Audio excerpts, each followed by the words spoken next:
In much of Canada and parts of the northern USA are woodlands dotted with lakes. These regions of rocks, rivers, pine trees, and wild animals are not usually suitable for farming.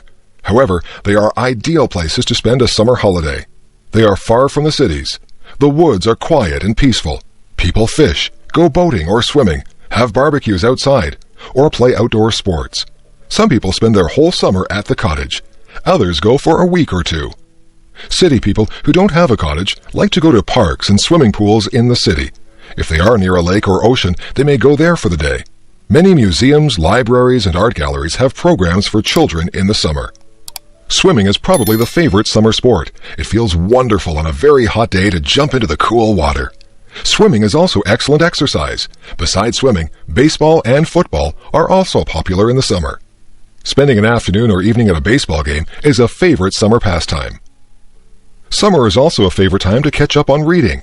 Stories of adventures and love novels are favorite light reading. But summer is especially a time for traveling across the country. Some people have a camper or trailer that they can live in. Some stay in campgrounds and sleep in tents. Others stay at hotels or motels, while others rent cottages or cabins for a week or two. Most trips are by car. Many people visit national parks and other wildlife areas. Of course, trips along the ocean and the lakes are favorites. Along the Atlantic Ocean, the coasts of New England and Canada's maritime provinces are especially popular. On the Pacific coast, tourists travel from California all the way up to Alaska. Boat cruises along the shores of British Columbia and Alaska are especially popular. Of course, some people find it most relaxing just to stay at home. Others cannot afford to travel. If you have an air-conditioned house with a television, video player, CD player, and computer, then it can be very pleasant to stay at home. A lot of new movies are released at the theaters in the summer. Air-conditioned theaters with new movies and lots of pop and popcorn are favorite summer places.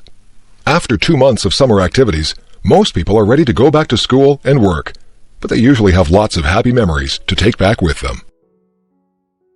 Telephone systems. When Alexander Graham Bell developed the telephone in the 1870s, it was fairly simple to use. You talked into the mouthpiece and then held it to your ear to listen. For a century or so, using the telephone meant either contacting the operator to dial a number or dialing yourself. After that, all you had to do was talk or listen. Nowadays, the telephone has become a very complex instrument. It rivals the computer as to the number of possible uses. Answering machines have been around for several decades, but they are now being replaced by voicemail. Voicemail does away with the need for an answering machine. Messages are stored on the system. That means it's possible to forward the message to someone else's phone or transfer the call to a more convenient phone of your own. You can also use call pickup so that anyone on your group can answer another's phone. Conference calls have become very common. This is when one person phones first one person, then another, and keeps adding people to the telephone conversation. This can regularly be done with up to 6 people. It is very useful for business discussions where different people need to talk about the same thing. It also speeds up the process of consensus and allows everybody to be in on the decision or discussion. The modern phone has many more features. If you don't want the caller to know what is being said in your office, you can push the mute button. If you want to hang up without putting the receiver down, press goodbye. If you don't want to receive calls, just forward them all into your voicemail. Newer phones will indicate when you have voicemail messages. If you have trouble with these features, an automatic voice will tell you your options. This help system is built into the telephone. For example, the help voice will tell you how to set up a distribution list so that you can send the same voice message to a number of people. It will also tell you how to send a message directly into someone's voicemail. You can designate your message to go to the top of the recipient's voicemail list. You can also program it so that the recipient cannot forward it. Some systems have limits on how much space can be used for individual voicemail. There are a number of courtesies that voicemail users should follow. Your greeting on your voicemail should be simple. If you are unable to take calls for any reason, you might want to explain that in your recorded greeting. If you are on vacation, you might want to include that information in your greeting. Don't use voicemail as a way to avoid answering the telephone. Some people use voicemail to screen calls. This can be annoying to someone who can never contact you directly. Check your messages regularly and reply to them promptly. Enjoy the telecommunications revolution. Texas. The state of Texas is famous for having the biggest and best of everything. Before Alaska became a state, Texas was the largest American state. It was also famous for its huge cattle ranches. Cotton is a major crop, but much of the wealth comes from oil and gas. People think of Texans as being wealthy because there have been lots of cattle and oil millionaires. In the late 19th century, Texas cattlemen used to drive their herds north to Kansas. There, a train to the east shipped the cows.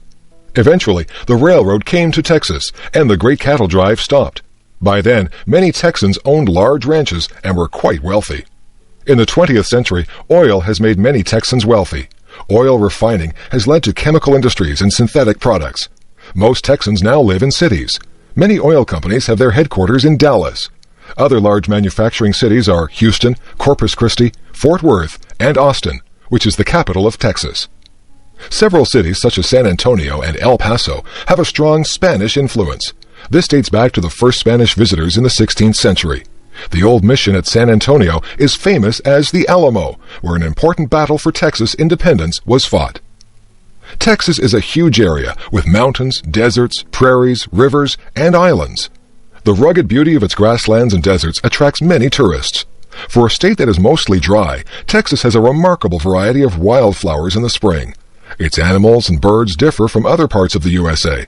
Texas has the armored insect eater, the armadillo, the swift-running bird, the roadrunner, prairie dogs, jackrabbits, kangaroo rats, wild pigs, horned lizards, and 100 species of snakes. As might be expected also, it has many beautiful kinds of cacti and other desert plants. At its largest, Texas is more than 600 miles wide by 600 miles long. Such a large area develops a distinct culture of its own, and Texans are widely recognized by their accent and manner of speaking, their attitudes and interests, and their sense of independence and self-reliance.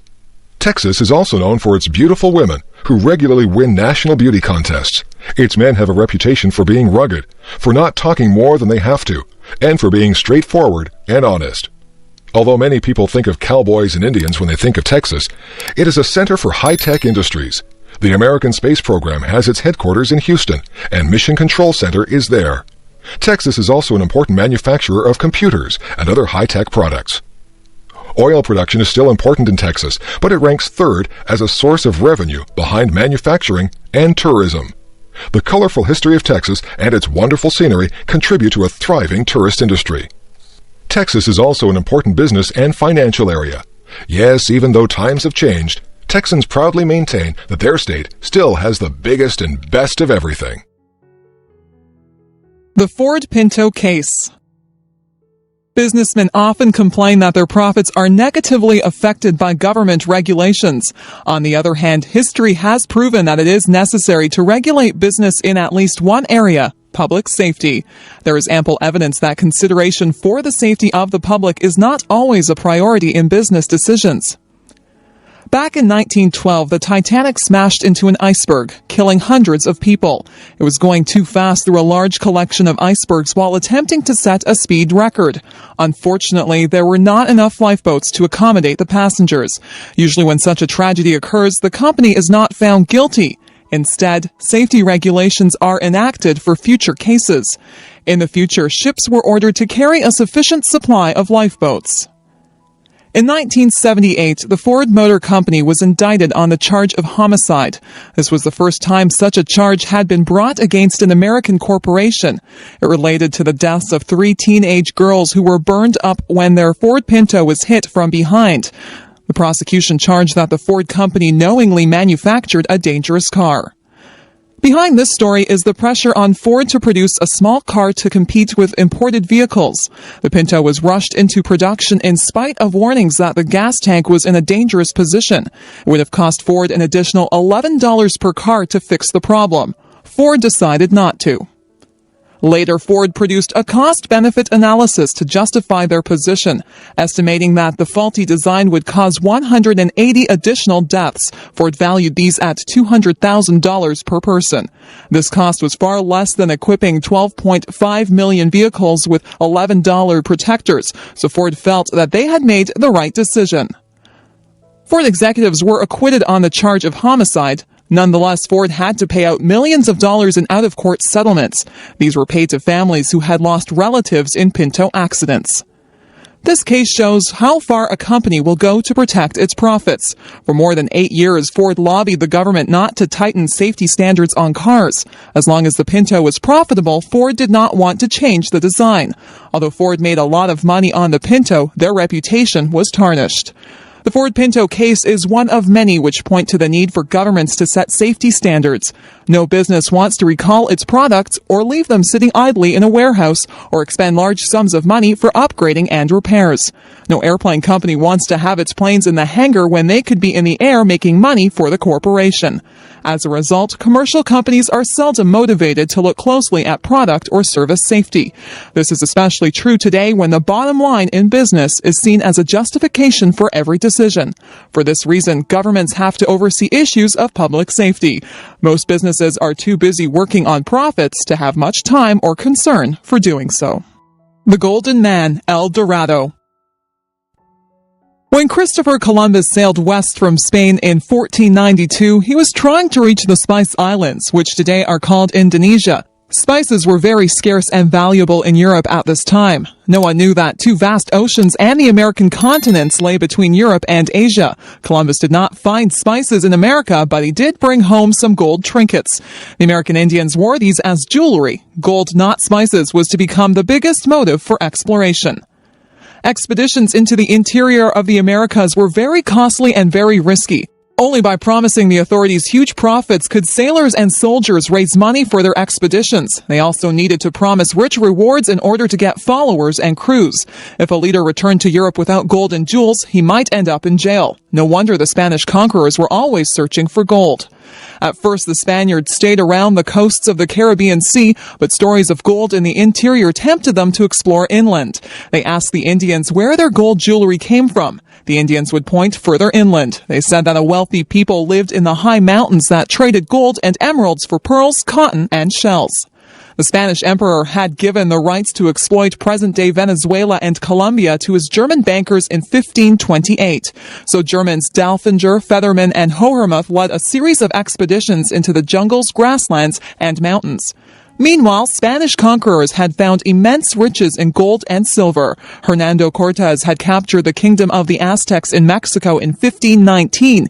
He had sent immense treasures to Europe. Soon after this, Francisco Pizarro began to explore the west coast of South America.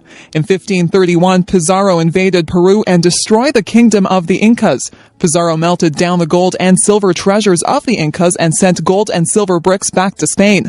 The rush to find more gold became very heated. Rumors came down from the mountains of Colombia about a golden man, El Hombre Dorado. There were stories about a king so rich that he wore gold dust instead of a coat. Colombia was the kingdom of the Chibchas. They were a trading people who traded salt and emeralds for gold, cotton, pearls, and shells. The actual gold did not come from their kingdom. It was found in the mountain rivers and brought to the Chibchas for refining and metalwork. Several armies converged on Chibcha territory. The first to arrive was the Spaniard Quesada, coming up the Magdalena River from the Caribbean. He found the chief cities of the Chibchas and seized their gold and emeralds. Shortly afterwards, one of Pizarro's captains arrived from Peru and Ecuador. Then the German Fetherman arrived from Venezuela.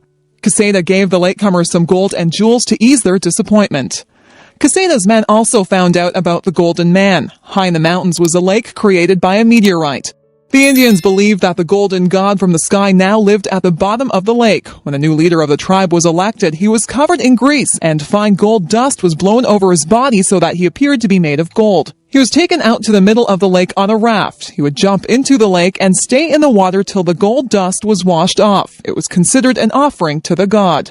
Gold ornaments were also tossed in the lake. Then the king and his followers would return to the shore. The ceremony was stopped several generations before the Europeans arrived. Many people were unwilling to believe that this was the whole story. They began to search for a golden city hidden in the jungle. Many explorers perished in this search. In their search for gold, the Spanish conquerors destroyed the great Indian civilizations of America. Towns and villages had been ruined, thousands of people killed, and wonderful pieces of art melted down. Some Indians believed that gold must be a food that Europeans desperately needed to stay alive. In many cases, the Europeans destroyed the trading and social systems that had produced their wealth. When we think about the great achievements of a few conquerors and explorers, we are also sad about how much death and damage they caused. The Grand Canyon. The Grand Canyon is one of the most spectacular sights in nature. It is found in one section of the valley of the Colorado River. The river begins its course high in the Rocky Mountains of the state of Colorado. The river travels a total of 1,400 miles through Colorado, Utah, and Arizona, and into the Gulf of California. It forms part of Arizona's border with Nevada and California. The Colorado River is a very swift and muddy river. It carries dirt and rocks down from the mountains. The story is told of an old fur trader who was attacked by Indians high up the river. His only escape was down the Colorado River in a small boat. It was a terrifying trip through rapids and around rocks at top speed. The fur trader was found some days later in very rough shape hundreds of miles down the river. No one would believe that he had come so far so fast.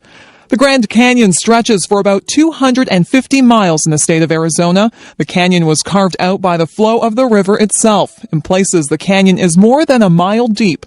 It stretches from 4 to 18 miles wide at the top. The canyon valley contains worn rocks that rise up like a mountain range. The canyon has been worn down through many layers of rock. The river has cut its way down through layers of sandstone, limestone, and shaped to the granite bedrock. The different layers are of different colors, and the rocks appear very beautiful, especially at sunrise and sunset.